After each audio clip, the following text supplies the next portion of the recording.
kejohanan bola sepak Akar Undi U10 dan U12 tahun 2025 dianjurkan oleh KR7 di Melaka.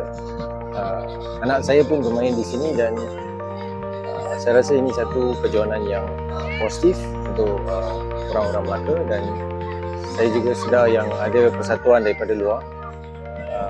Cara penganjuran yang dilakukan oleh KR7 adalah cukup menarik dan betul untuk perkembangan budak-budak kita. Cuma apa yang saya ingin memberi sedikit pandangan daripada saya adalah kita harus memberikan anak-anak kita peluang sebegini, dan kita harus menyokong anak-anak kita untuk bermain di kejohanan seperti ini untuk mereka satu untuk menjadi seorang manusia yang berguna. Dan kalau inilah peluang mereka untuk berjaya dalam bola sepak, kita harus menyokong dan membantu mereka mencapai apa cita-cita mereka sebagai ibu bapa atau penjaga. Dan untuk saya, dari segi macam mana kita nak membantu anak kita untuk berjaya, saya rasa kita bermula bawah 12, kita harus menyokong mereka dengan penuh, memberi pemakanan, mengajar disiplin yang betul, dan juga memberi tunjuk ajar yang sempurna. Saya rasa jurulatih yang berada di sini pun membuat dengan sepenuhnya. Sebagai ibu bapa, kita harus membenarkan jurulatih untuk membuatkan kerja, dan kita tidak boleh memberi terlalu banyak pandangan di padang.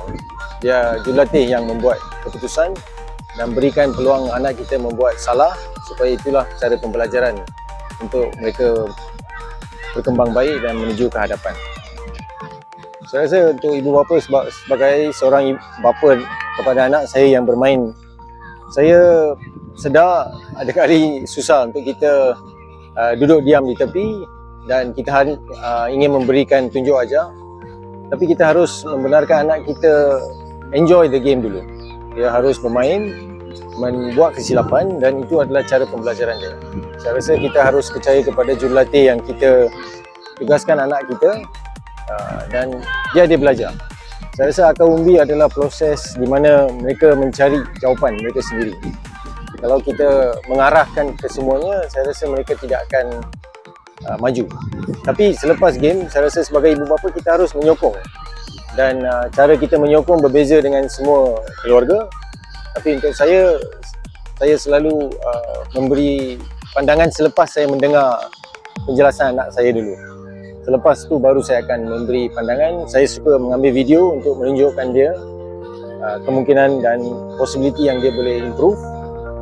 Dan semua ibu bapa berlainan, tapi kita harus selalu ingat yang di bawah Akar Undi ni budak 12 tahun. Mereka akan buat salah, dan itu proses pembelajaran. Kita harus tegur dengan cara yang mana kita nak membetulkan untuk memberi dia semangat untuk masih bermain bola dan tidak membenci sukan ini. Saya rasa Akar Undi adalah satu self discovery, di mana pemain mencari apa yang mereka nak dari segi permainan ini. Saya rasa mula untuk saya, semuanya kita harus nilai budak-budak ini untuk maju seperti seorang insan yang betul. Dia bukan based on apa position yang dia harus main, sebab terlalu awal. Mereka harus bermain semua posisi, cuba semua posisi, bergaul dengan kawan, disiplin sebagai seorang pemain, cara mereka di dalam dan di luar padang, apa yang mereka makan, apa yang mereka minum, itu untuk saya adalah penting di Akar Undi, sebab ini adalah proses pembelajaran yang awal, dan kita tak nak budak-budak kita burn out terlalu banyak. Sebab kalau dia bermain terlalu banyak dan terlalu banyak informasi, itu pun mengganggu. Informasinya harus tepat dan betul. Untuk saya selalu percaya kepada jurulatih, dan kita harus memberi kepercayaan kepada jurulatih, dan kita membantu dari segi mana yang kita tengok tahap anak kita.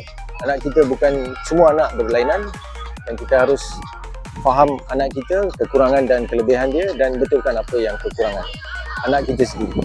Saya rasa apa yang KR7 menganjurkan hari ini, saya cukup berpuas hati.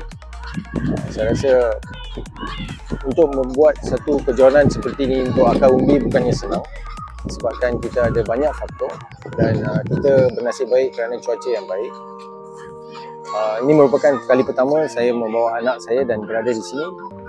Saya rasa penambahbaikan akan sentiasa berlaku. dan saya rasa KR7 akan selalu menambahbaikkan di atas pengelolaan dan saya rasa Coach K. Rajan adalah ketua akademi ni.